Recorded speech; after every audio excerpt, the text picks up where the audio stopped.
நம் தேவனாகிய இயேசு கிறிஸ்துவினால் உங்களுக்கு கிருபையும் சமாதானமும் சந்தோஷமும் உண்டாவதாக. இன்னைக்கு பார்க்கவிருக்கிற வேத பகுதி ரோமர் 1:17. Romans chapter 1:17.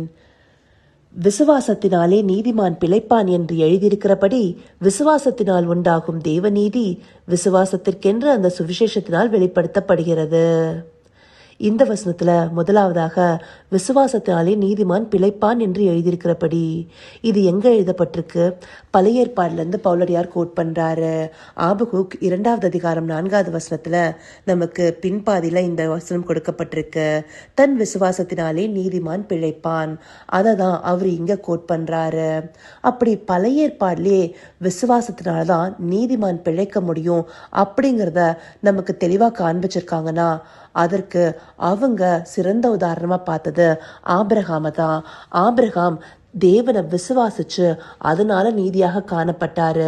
இது நம்மளுக்கு ஆதியாகமத்திலையும் கொடுக்கப்பட்டிருக்கு. இங்கேயும் ரோமர் 4 கூட 3 பார்த்தோம்னா ஆபிரகாம் தேவனை விசுவாசித்தான், அது அவனுக்கு நீதியாக எண்ணப்பட்டது என்று சொல்லுகிறது.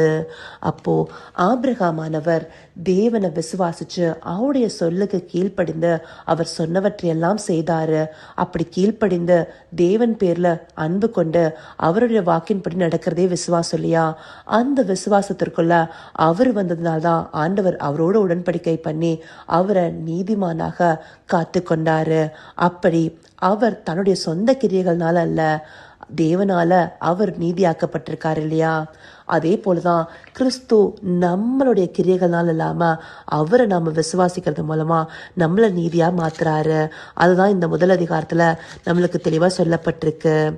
விசுவாசத்தினால் உண்டாகும் தேவ நீதி விசுவாசத்திற்கென்று அந்த சுவிசேஷத்தினால் வெளிப்படுத்தப்படுகிறது. நமக்கு இந்த விசுவாசம் வர்றதற்கு சுவிசேஷம் அறிவிக்கப்படுறது. இந்த சுவிசேஷத்தை அறிந்து கொள்கிறதன் மூலமாக நாம என்ன ஆகிறோம்? நம்ம ஆண்டவராகிய இயேசு கிறிஸ்துவின் பேர்ல விசுவாசம் வைத்து அவரால தேவ நீதி ஆக்கப்படுகிறோம். அதுதான் இங்க குறிப்பிட்டிருக்காங்க. நம்மளுக்கு ரோமர் 4:5 சொல்லுது, ஒருவன் கிரியை செய்யாமல் பாவியை நீதிமானாக்கிறவனிடத்தில் விசுவாசம் வைக்கிறவனாய் இருந்தால் அவருடைய விசுவாசமே அவனுக்கு நீதியாக எண்ணப்படும். அப்போ தன்னுடைய எந்த ஒரு கிரியையும் இல்லாம பாவிய நீதிமானாக்கிற இடத்துல விசுவாசம் வைக்கணும் அப்படின்னு சொல்றாங்க. அது யார? நம் தேவனாகி இயேசு கிறிஸ்துவை குறிப்பிடுது. எதனால தேவநீதியும் சுயநீதியும் நம்ம பிரிச்சு பார்த்திருக்கோம். சுயநீதிங்கிறது நியாய பிரமாணத்தினால வர்றது. நமக்கு கட்டளைகள் கொடுக்கப்பட்டது, இதை பண்ணாத, அதை பண்ணாத, பொய் சொல்லாத, விபச்சாரம் பண்ணாத, இதெல்லாம் பண்ணாதனா நாம செய்யாம இருக்கணும். நம்முடைய கிரிகள்னால நம்ம அதை காத்துக்கொள்ளணும். அதை மனுஷனால காத்துக்கொள்ள முடிஞ்சுதா? இல்ல. அந்த சுயநீதி அவனுக்கு இன்னும் பாவத்தை தான் உண்டு பண்ணுச்சு. அப்ப மனுஷன் தன்னுடைய சொந்த பலத்தினால பாவத்திலிருந்து வெளியே வர முடியாது அப்படிங்கிறது நமக்கு தெளிவா பழைய ஏற்பாடுல காண்பிக்கப்பட்டிருக்கு. அப்போ தேவ நீதியானது நமக்கு, இந்த தேவ நீதிங்கிறது ஆண்டவருடைய பேர்ல ஆண்டவரிடத்திலிருந்து வருகிறது. அவர் நமக்கு தரும்போது அதுவே நமக்கு பலன் சேர்க்கிறது. ஏன்னா சுயநீதி நம்மளுக்கு ஒரு விஷயத்தை இந்த ரோமர்ல கூட காண்பிக்குது. நன்மை செய்கிற விருப்பம் இடத்துல உண்டு, நன்மை செய்வதோ என் இடத்தில் இல்லை.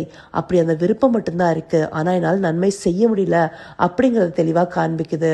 அப்போ தேவனை பற்றி கொள்கிற இந்த விசுவாசம், நம்ம கிறிஸ்து நம்முடைய பாவ பரிகாரியா மாறி இருக்காரு அப்படின்னு நம்ம ஒரு வார்த்தையில அந்த சுவிசேஷத்தை கேட்டு விசுவாசிக்கும் போது நம்ம முதல் படிதான் எடுத்து வைக்கிறோம். இந்த விசுவாசத்துல நம்ம நிலை கொள்கிறவரா என்றென்றைக்கும் இருக்கணும்.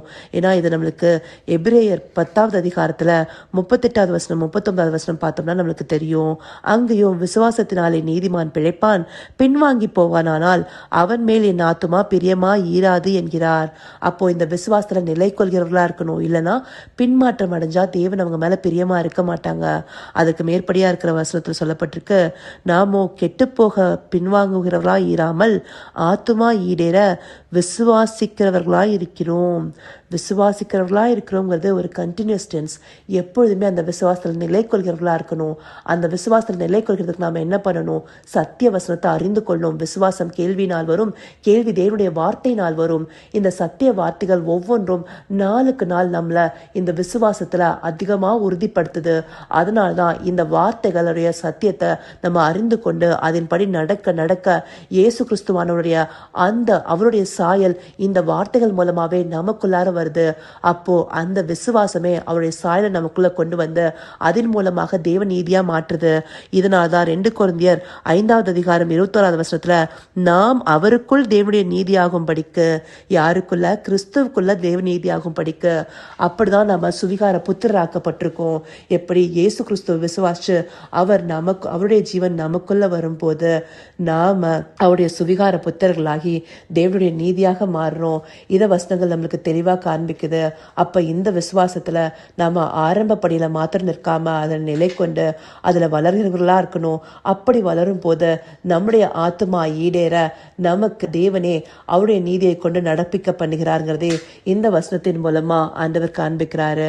அதற்காக அவருக்கு நன்றி தெரிவிப்போமா?